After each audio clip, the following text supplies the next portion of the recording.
All right, good morning. This hearing on the Subcommittee of the Western Hemisphere, Transnational Crime, Civilian Security, Democracy, Human Rights, and Global Women's Issues will come to order, and the title of this hearing is Barriers to Education Globally, Getting Girls in the Classroom.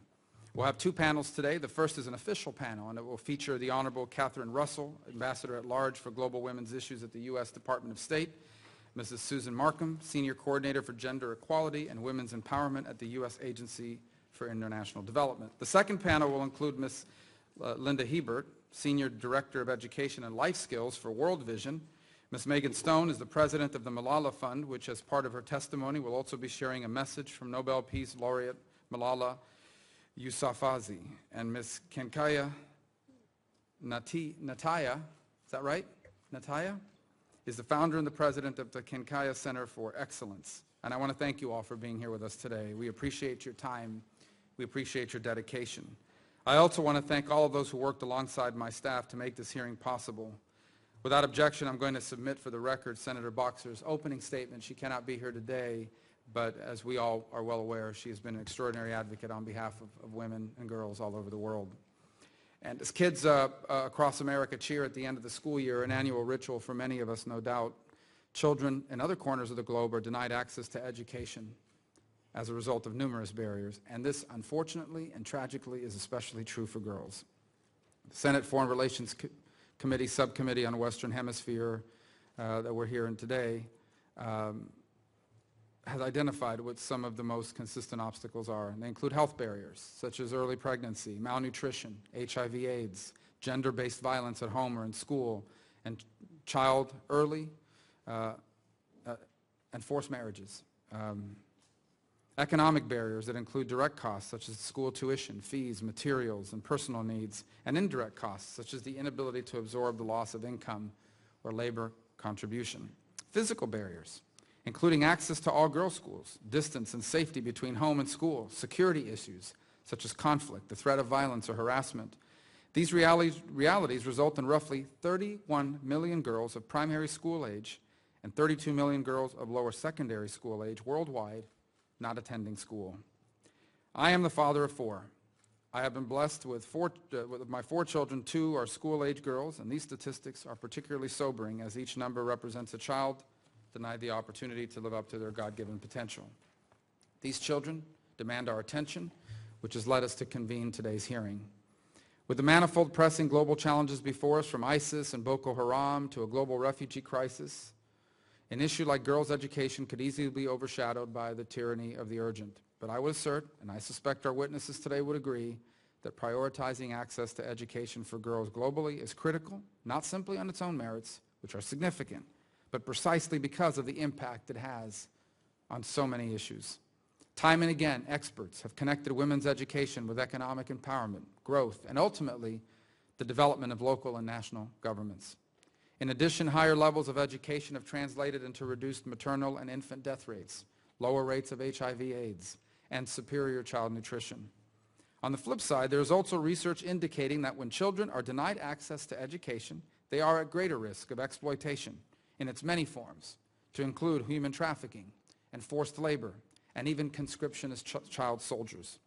It is also worth noting that many of the same countries in the world that are contending with violent Islamic radicalization also have low literacy rates. Consider that in Afghanistan, only 17% of women are literate. And as Ms. Stone can no doubt attest, the statistics are similarly worrisome in Pakistan.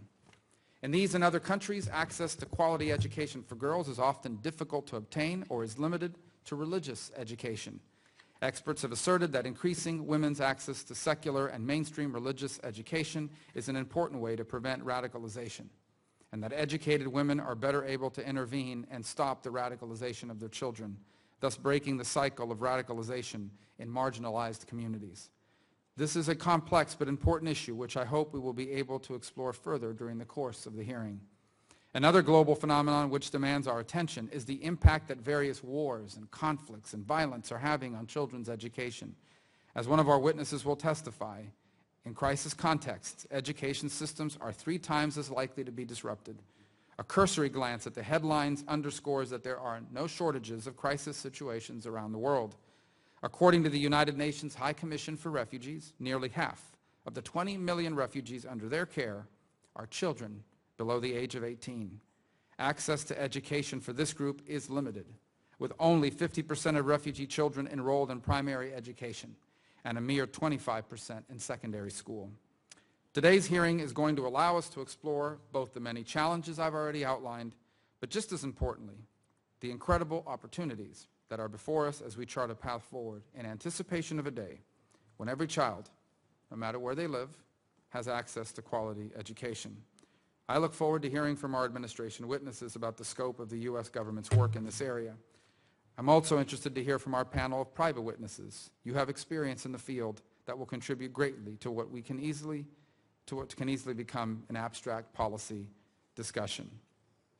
With that, I would like to turn it over to Senator Kaine, who will be filling in for Senator Boxer today, who is also, by the way, an incredible advocate on behalf of children and girls around the world.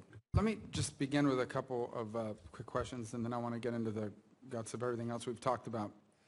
On the, I'm curious, as we go abroad in our, beyond simply in all of our contracting that we do overseas, everything from the people we hire to work at our embassies and consulates, talking about nationals, all the way to projects of any scope that we are doing in other countries that are being funded through USAID, do we have a program that actively seeks to hire firms and companies that are run by or owned by women in these countries as we try to empower an entrepreneurial class in some of these places? In essence, if let's say we have any sort of project in a foreign country and we're leveraging U.S. funds to do it, is there any program or incentive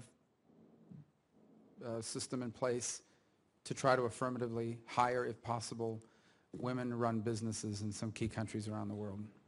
Senator, I am not aware that we have that sort of program on the procurement office side. I do know that through the USAID efforts to empower more local organizations, quite frankly, a lot of the civil society organizations that we work with, it is the place that women can step forward and show a lot of leadership. So when we look to empower local organizations and invest our development funds through them, they're oftentimes through women-owned or women-directed organizations. But I do not know of any specific procurement. So, because I guess it was just a suggestion, but my point, and maybe something we need to work on, but my point on that front is the next step after the education is to empower women to have a place in both the business and civic life of a country.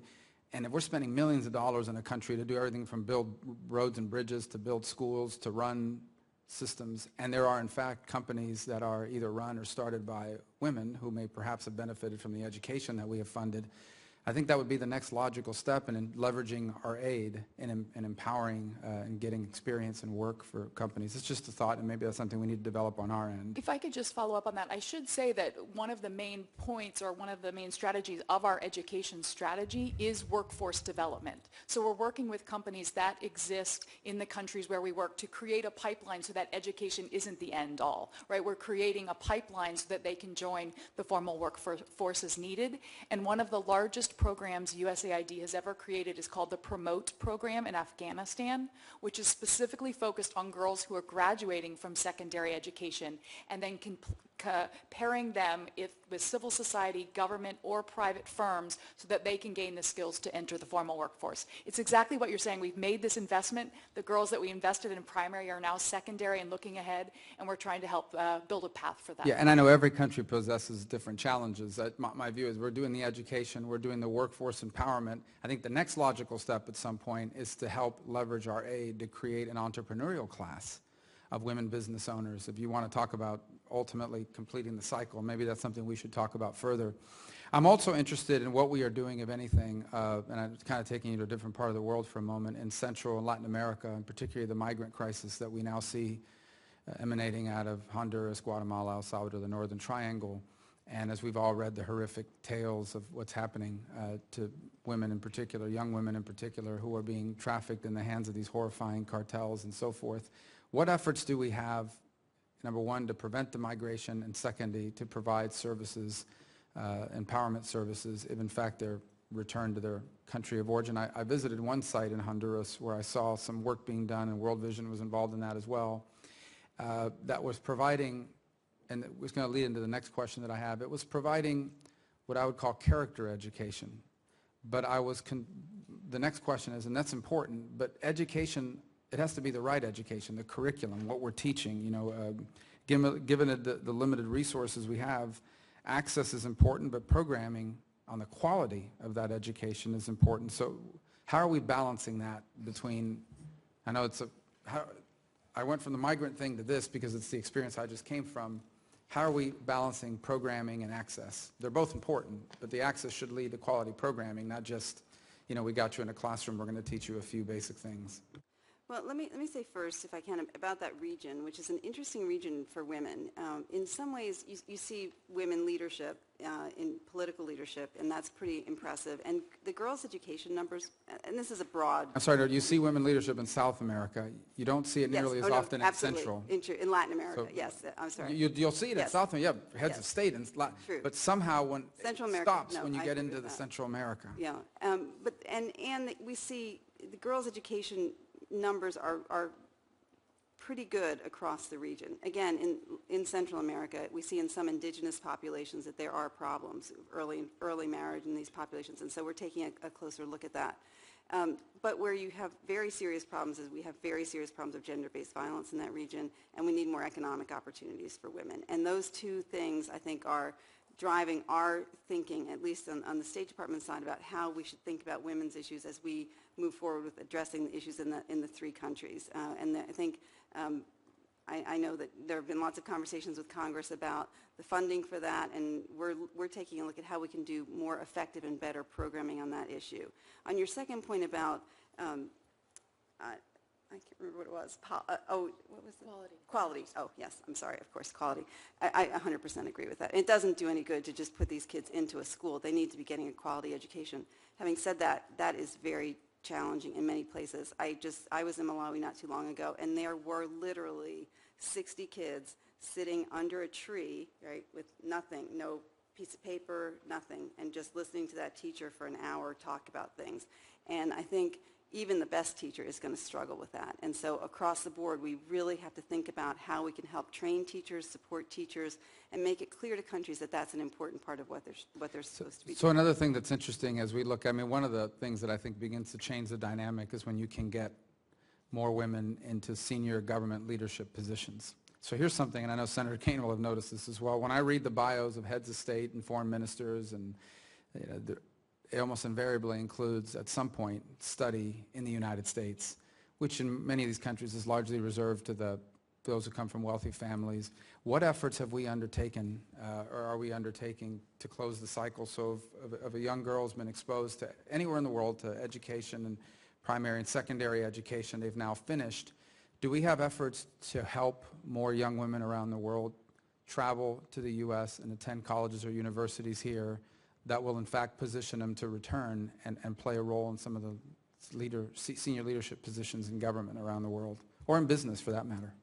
Yeah, I'm sure you've been briefed on some of the work that our ECA Bureau does. I mean, we bring millions of people to the United States over periods of time, and we've had many conversations with them thinking about it's not enough just to make sure that there's some sort of gender parity in their work, but also thinking about things like sometimes they'll bring a group of women entrepreneurs, for example. And I met with a group that came from the Middle East, and the women said, it's great that we come as a group of women and we can talk amongst ourselves, learn from each other, learn from American business leaders and things.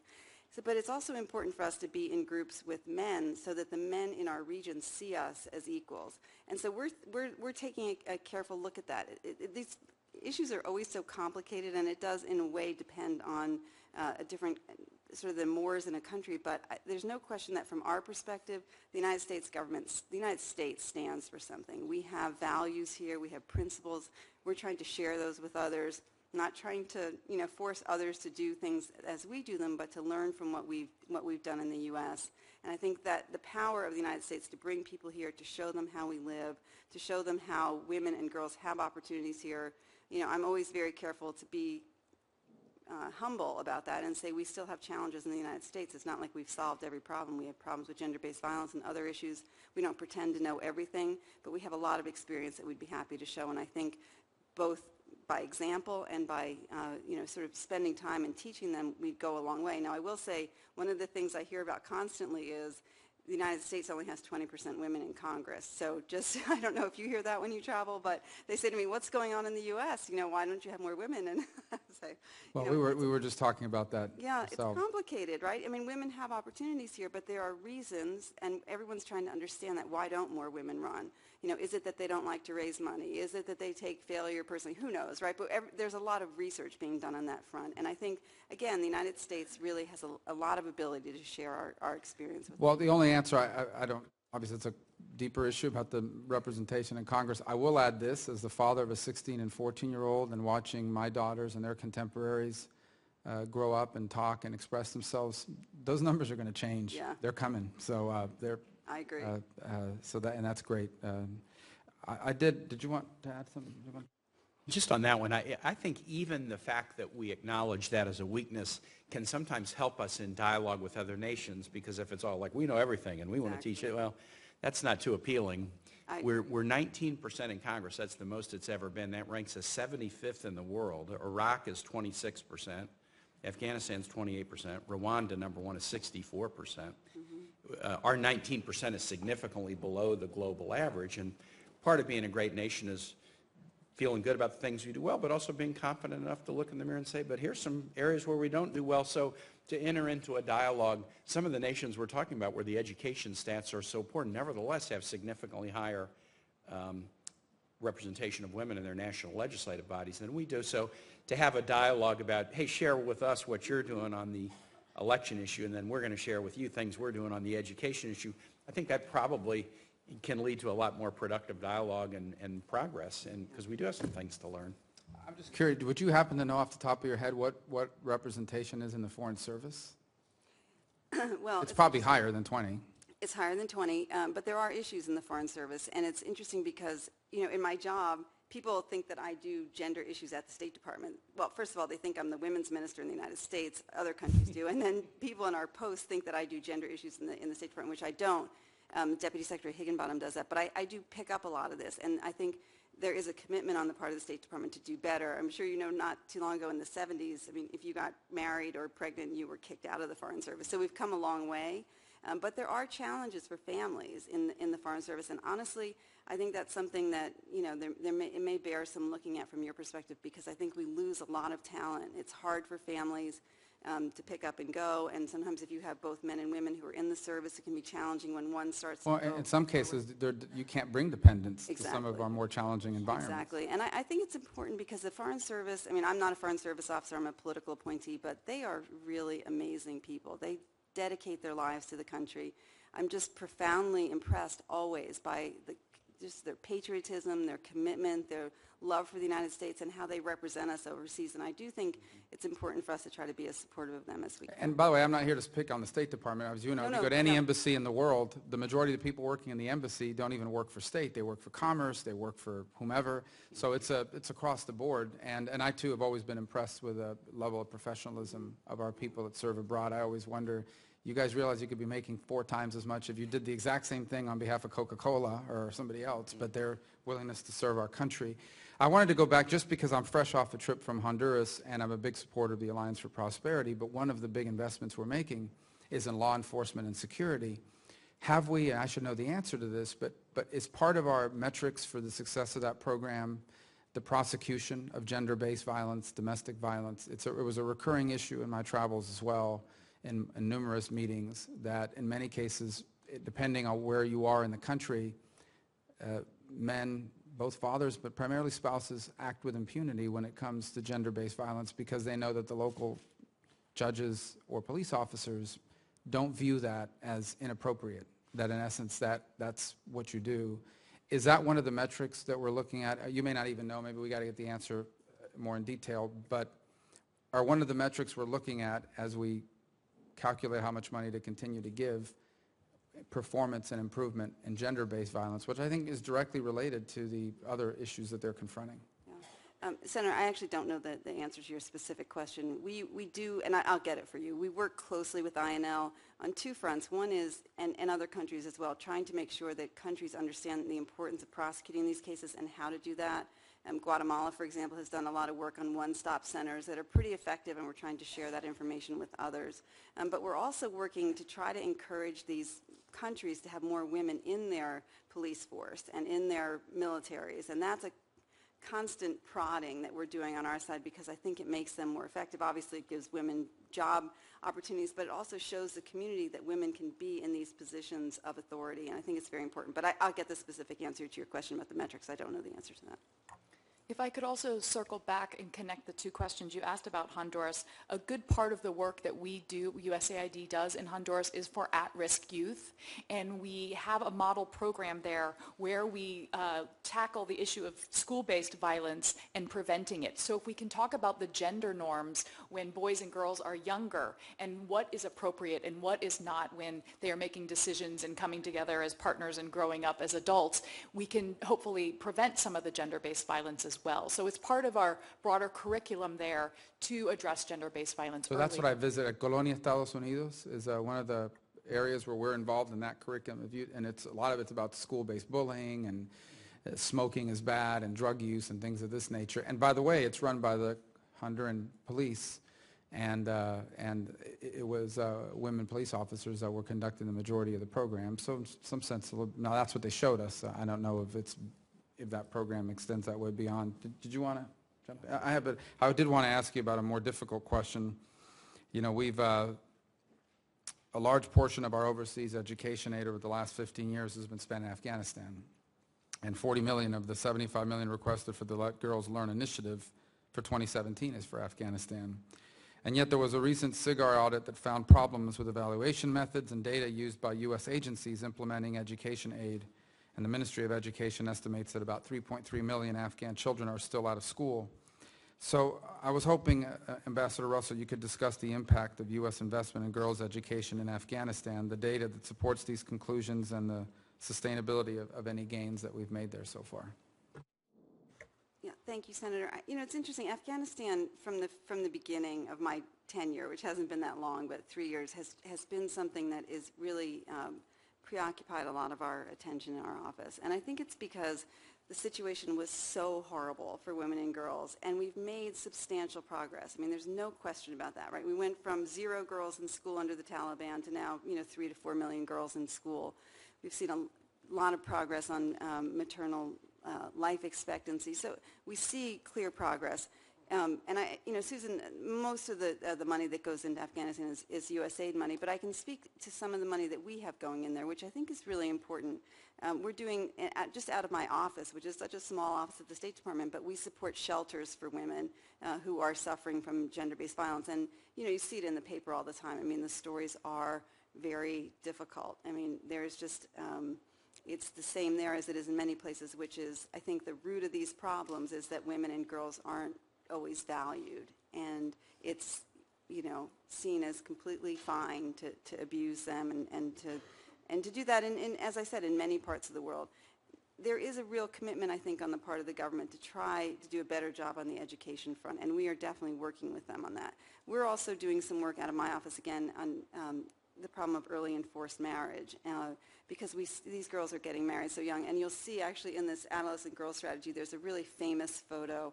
If I can find it, I'll show it to you. But it's of 2 girls who get married, and the men who marry them are like, in their 40s. I mean, it's just a horrific picture, but I think that is not uncommon there. And, here it is. It's a really famous photo. And honestly, I mean, when you look at that, it really does. I can't see the page number without my glasses. Let me hold on. Page 19, 18 and 19.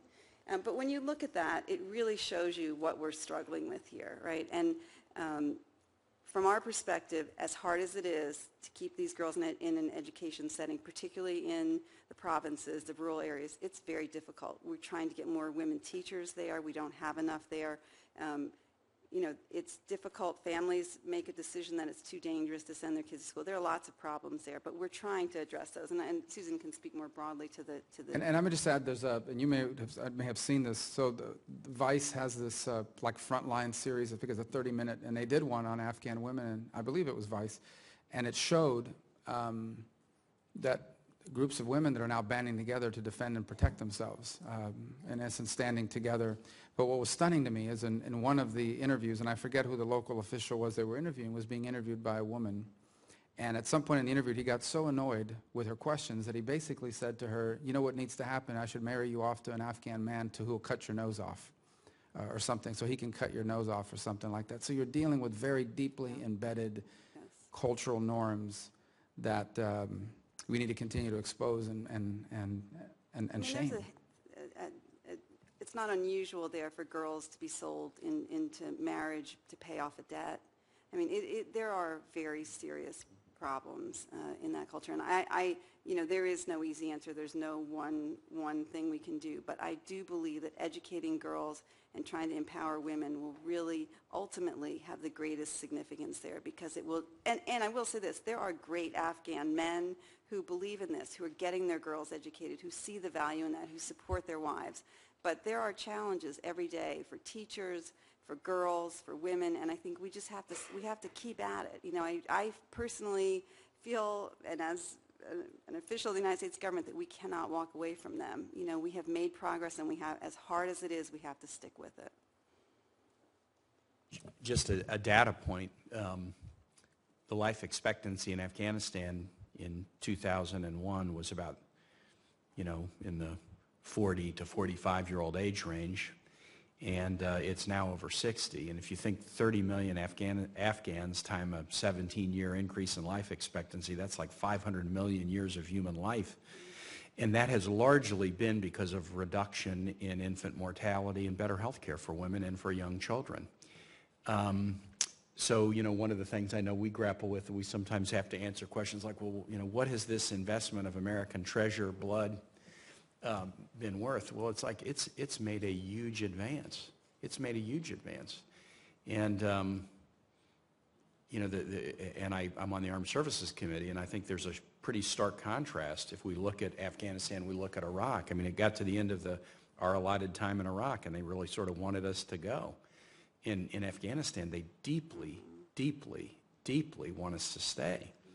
And so, we have to grapple with the accountability on dollars and making sure it's being spent the right way. But I'm completely with you. The partnership that we've struck, and whether it's our military or whether it's our USAID workers or our public health officials, having a functioning public health system for women and children has been part of a hugely transformative success story. I'm not sure you're going to find a place in the world where life expectancy changed by 15 years within a decade. I'm just not sure and I think that's ever happened. It's part of this is the holistic approach, because I see Yeah. included in this is the healthcare aspect of it. Maternal mortality, it's one of the leading causes of death for a long time in many places. I don't know what the numbers are today. I'm sure they're still relatively high in many parts of the world, but I suspect that figure is among others that are included in the overall, both the prenatal care, the infant and maternal mortality, and then the follow-up if a child is born with disabilities in particular. I imagine if it's a child born with disabilities and female in some of these cultures, it's probably as close to a death sentence as you get in many cases when infanticide and things of this nature. I do think that's an important point. Why have an adolescent girl strategy now? And I think the reason is because we've understood what we've both all alluded to, this idea that when a girl enters puberty, her life can either expand and she can imagine all the great things that she can do, or it can really shrink and, she gets the veil and she isn't allowed to travel and she's pulled out of school in order to do work. And so at USAID, we really look at this point as if we can keep her healthy and in school, not HIV positive or pregnant or married, for every year that we can continue that education and keep her on an upward trajectory, it has implications for her life, for her families, her earning potential, but also now we're seeing for her children. For every year that she stays in school, her children are more likely to be born healthy and to be educated as well. So for us, it's a good investment. It's great for our development dollars, and I think it can show impact very quickly. I appreciate you both being here, and I know, Ambassador, you're on a tight time frame. I thank you for the work that you're doing, and this is an important topic. I think the one thing that's most startling is the more challenging the environment, the likelier is there are all sorts of other problems coming out of there as well. We haven't even gotten a chance to talk about some of the more difficult places where you may not be as involved, the situation in Saudi Arabia, the situation for women in many other parts of the world. But there is a direct correlation between the treatment of women and young girls in adolescence and with the characteristics those nations are exhibiting on the international stage and the problems that are emanating from there. I don't think it's a stretch to say that how a society treats its women and girls in many ways reflects the general health of that society at large. And so the work you're doing is very important, and I look forward to continue to be supportive. And I thank you for coming in today and taking the time to share with us. Thank you so Mr. Ryan. much. And we agree totally, and would be happy to answer any other questions or come back and talk to you or your staff and fill you in on anything that we're doing, and we really appreciate it. And as I said when we talked earlier, the fact that you mention and ask about women and girls when you travel, really, for both of you, that's hugely helpful to us because it shows what America cares about. Well, and I just want you to know sometimes you don't have to ask. It's one of the first topics that comes up when you meet with civil society and rights groups, almost invariably. It comes up as a big challenge in these countries. And sometimes the government leaders deny they have a problem. They'll show you a picture of someone, oh, I have an employee that happens to be a woman, and see, there's progress. That's it, yeah. But the disconnect between how society feels about it and some of these government leaders is pretty stark. And we're spending a lot of money in these countries, a lot of money on things unrelated to this. And I do believe it gives us standing to say a lot of your problems that ultimately are impacting us as well emanate from your treatment of women and young girls in your country. So I thank you both for being here. I appreciate it. We're going to get our next panel seated, and I thank you. We're going to get our next panel seated. Please join me in welcoming Ms. Linda Hebert, the Senior Director of Education and Life Skills for World Vision, Ms. Megan Stone, who's the President of the Malala Fund, and Ms. Kenkaya Natalia, who's founder and President of the Kenkaya Center for Excellence. And thank you for your testimony. Let me begin with Ms. Natalia. Your website explains some of what's involved in the selection process for the students at the boarding school. That notes that the orphans are automatically accepted, otherwise they have to come with one parent, as in the story you just told. I was wondering how many of the students that you have are orphaned? I'm sorry, if you could, the microphone, I can't hear, sorry. About 20% of our students are orphans, mostly because others, they are hidden, and when we take enrollment, they might not come. So sometimes we have to follow up to know a certain family, the parent died, and we have to go look for the kid. Because what happened as a girl, when our parents are not available or they are dead, she's becomes a house help for the grandfather, for the grandmother, or the other people in the homes, and she's really hidden from the society, and that's what happens. Well, how do they typically find out about the school? Through word of mouth, but we also run a health and leadership program that we integrate within schools in our community. We work with about 40 schools, and within those schools they hear about our Center for Excellence. But also in the last 3 years, our school has performed the best in the county that we are in, and that word goes out and everybody wants to bring their daughters. So last year we had 230 girls apply. We could only take 40 girls. For the ones who do have a parent, at least, maybe two, the fact that they even came to the school is usually an indication that the parent is supportive of education? It's a way that they want to educate, but most of the parents, they just want to get rid of the girl because, you know, one burden is out. And when we talk in our school, we do support fully the students that come into our school. So the parent feels that if they can just get there and they are forgotten.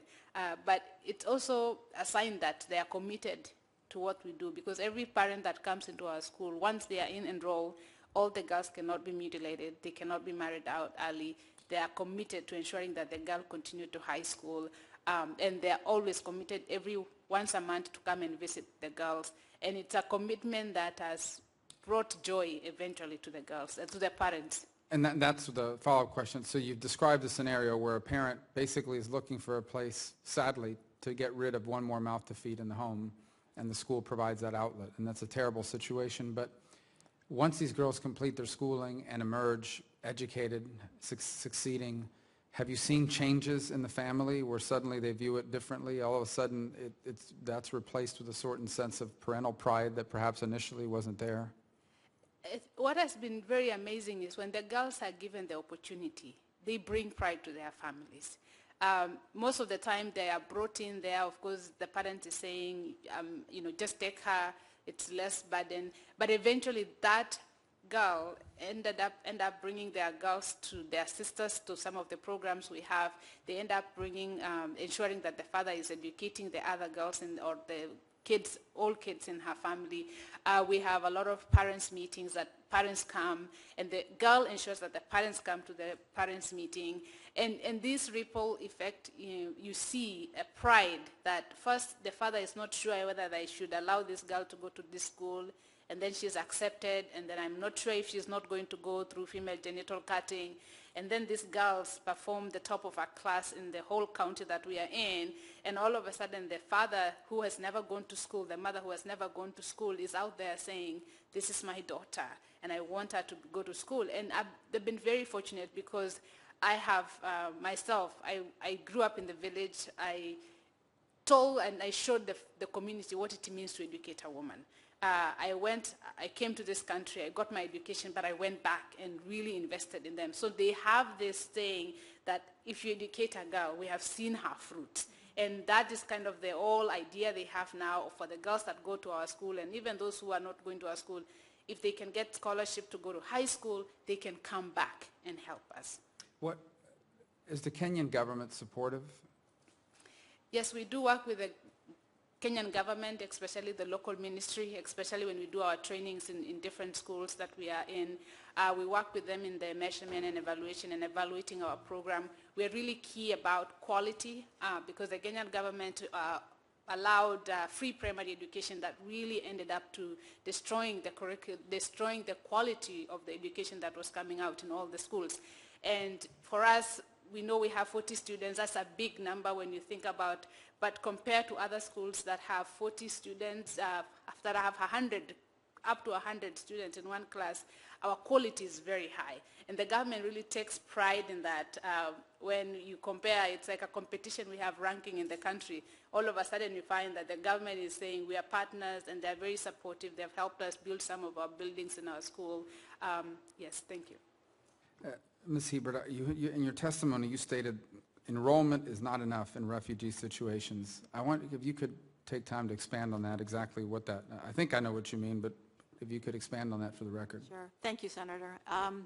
Yes, we know that we've made great progress in terms of enrollment for children getting into primarily primary grade levels over the last several years with the MDGs.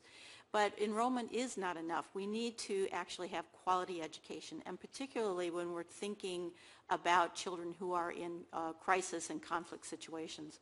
Those are the children who are at most risk. We know that there are generations of children who will be lost if we don't have them just in school, but also have them learning quality education in school. But secondly, the other part of that is the non-formal education. So for example, in Lebanon where we're working, we have a non-formal education program for students who are not able to attend school, either because there's not a space for them or because they are working. And yet we have a challenge with the Lebanese government to approve that non-formal education. So access is not enough. And I think you also talked about it in the sense of the bill that you had spoken about. There was a House version, not a Senate version. But what are the top areas where the U.S. government can intervene effectively to support either girls' education or educational programming for refugee children? Particularly, I was delighted to hear that my colleague also talked about the Education Cannot Wait Fund. I think that's a critical piece for us to continue to support. The U.S. government has pledged $20 million. From our perspective, it would be great if we could pledge more, particularly for education emergencies. As I mentioned, only 2% of humanitarian assistance goes towards education. It's a neglected area of our U.S. government programs. So we do need to have more financial support. I think also supporting the SDGs, and again, the U.S. government has done a great job in supporting the SDGs, but we would really urge all of our foreign policy staff as they engage with governments overseas to really look at how their policies are affecting particularly children in conflict and crisis situations, but also particularly girls as well. So that would be another key piece. And then I think working with Senator Durbin on the companion piece of H.R. 4481, that would be great if we could have the Senate take up that piece of legislation on Education for All Act. So those would be two key pieces.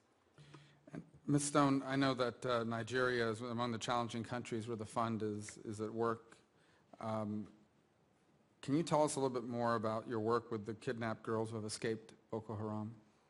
Yes, thank you, Senator. So Malala was honored to travel there 2 years ago on her birthday, which the UN named Malala Day, and she felt it was important to go do two things: to meet with the families of the girls who were abducted, to stand in solidarity with them, because as a girl impacted by conflict herself in her own community, she knows that story, and she wanted to be there with who she calls her sisters and their families. And so she met with the families of the girls who had been abducted.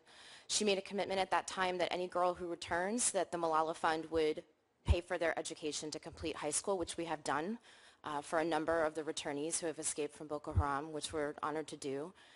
And she met with the president at that time, Goodluck Jonathan, I think, who was a bit surprised at how pointed her questions were about not only the response to the lack of safety for schoolgirls, but also the lack of robust data and funding to support girls' secondary education in Nigeria. It's a place where we continue to work. We have incredible local partners there that are finding powerful ways to work within the cultural context to help girls in Kaduna State and in the north, where Boko Haram's active, to actually access education at great peril. In her home country of Pakistan, has the second largest number of girls that are not in school in the world. I know you've worked with vulnerable and married girls to provide access to quality post-primary education. For the girls who were child brides, what's been the typical response of their husbands? And do you work with girls who may have already have children themselves? This is an issue for anyone focused on girls' secondary education. So what happens when a girl's married when she's too young and she may or may not have children? And a lot of policies will not allow them to return to schools. This is a place where the U.S. government can say, when we bring this funding, we also expect you to change the law to allow girls to have access to a right to the age of 18. We can support local leaders who are pushing and fighting for that in their own country. We find that perspectives can change. In Pakistan in particular, what's been the girls that are child brides, what's been the typical response, both from government and from their husbands and from the society? I would say two things. One is that it's not seen as a right of a girl to return to school when she gets married or when she has a child. But the thing I would say immediately following is we see in Malala's own family that tremendous change can happen within a generation. Her father, Ziauddin's father, was a mullah and a cleric and had different perspectives on the rights of women. You know, Malala would be the first to tell you it was her father's empowerment and belief in her, not only as an education, deliver himself as a teacher, but believing powerfully in his daughter. And I think sometimes we look at this part of the world and we think things are intractable, but we see in their own family that generationally there can be incredible change if you reach out to communities and work with them intensively. Has that been the experience in your work in Pakistan? We've definitely seen promise. We're able to work in Khyber Pakhtunkhwa, where the Taliban have been active, and we found that there is absolutely opportunity to work with local community leaders to ensure that more girls can go to school. I know that on her 18th birthday, she traveled to Lebanon, is that correct? And she had opened an all-girls school near the Syrian border. It was named in her honor. Could you give us an update on that school? For example, how many girls are enrolled? For those girls who graduate, what sort of employment or university-level educational opportunities exist for them as refugees? How are we doing, or how's it going there? Yeah, thank you, Senator. We're pleased to report on it. I was actually with her on that trip. There's a local partner there, and this against the point of local leadership, called the Kayani Foundation that built that school. There's over 300 girls who are enrolled. As someone referenced earlier, in Lebanon, they don't allow for formal camps. Those girls are coming from informal squatter communities. They've become enrolled. They are progressing in their studies. None of them are old enough to have graduated yet, but we can't wait to see that happen one day. The curriculum there is a modern curriculum. It gives them digital training and other skills, not just a post-colonial education, which is rote and memorization, but really critical thinking skills they need to get real jobs. How many girls are enrolled? Over 300, and we're actually funding a second school with the same foundation, and we're thrilled to see another 300 girls enroll in that school as well. They're in the midst of building it at present, also in Becca Valley. And I imagine the education, and what language are they learning? Arabic. It's primarily Arabic. Are they learning second languages as part of their education? Or? Arabic is so vital. A lot of the girls have actually been out of school for up to 4 or 5 years, and it's not uncommon to sit with a girl and ask her to write something in Arabic, and she can only remember sometimes how to write her own name. So we start with the language they learned in Syria. Right. How do you account for the different, so you're getting a 10-year-old girl, one of whom may be reading at a third grade level, one who may not be able to read at all, another one who might be a bit more advanced for whatever reason. So how it must be a real mission to kind of put everyone at the right starting point. It is. You're exactly right.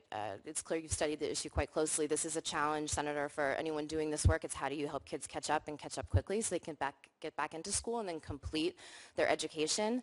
And language is a barrier also in places like Turkey, where kids are trying to learn, girls are trying to learn in Turkish when they're Arabic speakers. They may have been out of school for 3 or 4 years, so it's tremendously challenging. They have to take exams to get into the high school system in Turkey that are in Turkish. Yeah. So not only are they trying to catch up, they're trying to learn another language, which is very challenging. But I guess, for lack of a better term, the grade they're in is not necessarily based on their age. It's based on their starting point. Exactly. Yeah. There's a lot of support and funding and effort that has to go to helping them catch up, but they are able if they're given the opportunity. Well, I appreciate all of you being here. We've gone a little longer than we were supposed to be scheduled, but this is such an important hearing. I want to thank all of you for being a part of this. This is an incredibly important issue, as you heard from the first panel. And it's important for us not just to hear from the U.S. government side, which we did, and we're grateful for their service, but also from those who are on the front lines and the non-governmental organizations, in particular the 3 recommendations that you have made, Ms. Stone, about the increase in the funding, ensuring that the funding is going to local partners and empowering local organizations who can in turn become force multipliers, not simply running it through our own systems. We're not just there to put money in, but also to empower local capacity. And the third is a very interesting one, and that is finding out from CBO, from the Congressional Budget Office, just how much of all this money is actually being targeted specifically at secondary education for girls. Are good suggestions. The third one in particular is one that I think we can follow up on. And so I'm grateful to all of you for being here, and I thank you and for your patience, for your testimony, for the time that you spent, and for the work that you're doing on this incredibly important issue. All I would say is that the record of this hearing is going to remain open for about 48 hours. There are some members that could not attend. We had some other Foreign Relations Committee activity going on separate from this, but their staffs are here. They're watching on C-SPAN 14 or whatever channel we're on, so there may be some questions that may come to you in writing, some follow-up questions from some of our other members, or maybe even from our office. And I would just ask, if you get that, I know you're all very busy, but to the extent you could answer that for them, it's important. The record of this hearing, in many ways, will help shape the congressional debate as we move forward on things like the suggestions you've all made. So thank you all for being here, and with that, this hearing is adjourned.